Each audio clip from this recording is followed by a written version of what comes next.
7:45 p.m. Okay, it's been 45 minutes since the purge began and so far nothing's happened. No major updates from social media. Mom and dad haven't texted anything alarming yet and neither have Rowley and Holly. I guess I was just being paranoid about everything. What was I even paranoid about? Sure, there were a lot of trucks, but since I'm not seeing anything, then it should be fine. Heard Papa Tony's having a 2-for-1 special. Oh man. Bobby, help! 8:15. Alright, where the heck do I even begin? I guess with that scream Manny let out, after hearing it, I ran into his room, baseball bat in hand, ready to beat the snot out of anyone wanting to steal my cool stuff, while also protecting Manny, I guess. You'll never believe who I ended up finding in there. Ah! My freckle! Greg, stop! It was Rowley and Freckly. After responding in a reasonable manner, I asked the two of them what the heck they were even doing here. That's when Freckly spilled the beans and made my stomach drop. Freckly's whole family was murdered. Apparently it happened 15 minutes into the purge. He said there were 3 guys stalking the outside of his home until the purge began, and they broke in and did the deed. Well. After his parents were killed, the purgers decided to play hide and seek, not even gonna ask with him. He managed to escape while they were counting. After Freckly managed to get away from those monsters, he somehow managed to run into a rally of all people, who for some reason decided to play vigilante tonight.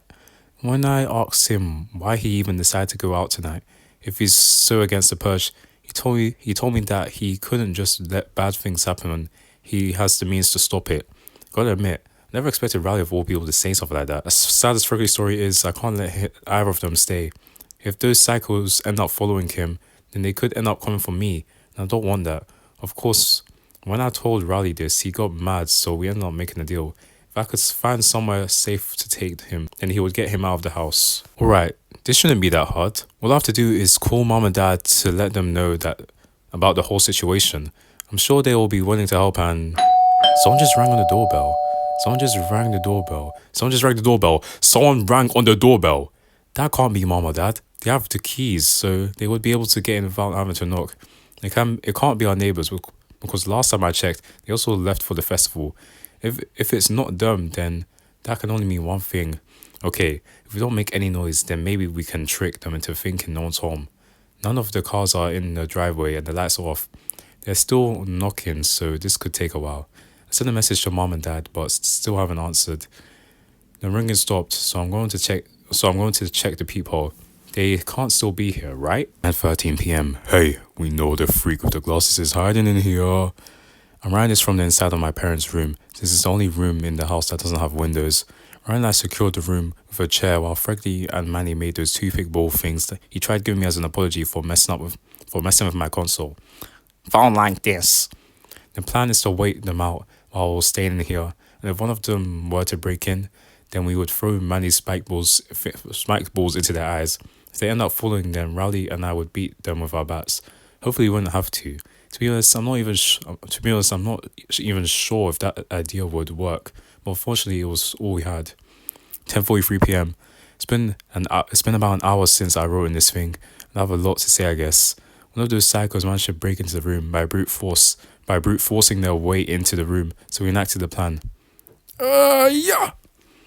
I want to be honest, it's a miracle we didn't get killed by that bozo.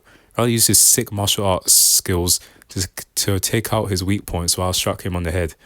After knocking him out, we tied him up with one of Dad's shirts and took his gun. Unfortunately, his friend heard us beating him up, so we ended up scattering to different places around the house. Freckly stuck with Rowley, so unfortunately that meant I was stuck with Manny, who could barely stop crying. Get away from my brother! I tried my best to keep him quiet before one of the psychos found us, but it was too late. One of them managed to find our hiding spot, carrying a knife. I used my bat to knock the knife out of their hand in a desperate attempt to get us out of there when he grabbed onto the bat and took it from me. While I might stood a chance with it on hand, there was no way I was going to beat them now. As the cycle began to beat me, Manny ran towards the knife in an attempt to save me. It didn't work. I tried getting away while Manny distracted him, but it was no use. I was getting ready to accept my fate when all of a sudden there was a loud bang sound. Hands off my boys. It was Dad. He shot the psycho. After getting the body off, as Dad checked on us, I noticed how messed up he looked. I tried to ask him what the heck happened, but he didn't answer me. He just said that he needed me to get Manny to the garage as fast as possible. I was able to keep pressing him for answers, but before I could, I heard Mom and Roderick yelling, along with an oddly familiar voice. I didn't have time to figure out where I heard the I didn't have time to figure out where I heard that voice coming from as I rushed running into the garage, where Freddie and Rowdy were also hiding. While we got to the garage, I saw Rowdy and Freddie, but apparently after we ended up scrambling, they tried to hide in the bathroom. Fortunately, they ended up in the one without lock. But before the guy could break in and turn them into Swiss cheese, Roderick tackled the guy. Hold him down, sweetie!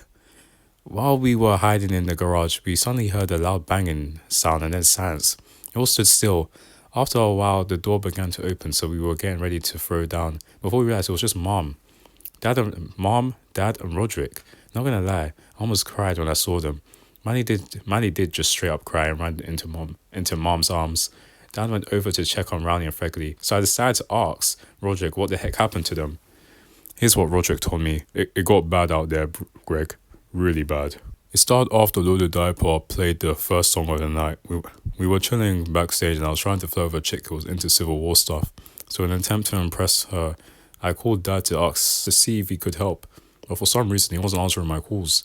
That's when Bill noticed a couple of strangers entering the backstage, which freaked him out, so he sent Ward to investigate them. That's when it all went wrong. Ward tried to ask them what they wanted, and all of a sudden, he just got shot. Ward! After that, things got chaotic. It was every man for themselves. As we got out of there, we realized that this wasn't an isolated incident. After the rest of the band managed to escape, I went to look for Mom and Dad since they weren't answering my calls. Step off! When I found them, I saw them fighting off some of the shooters.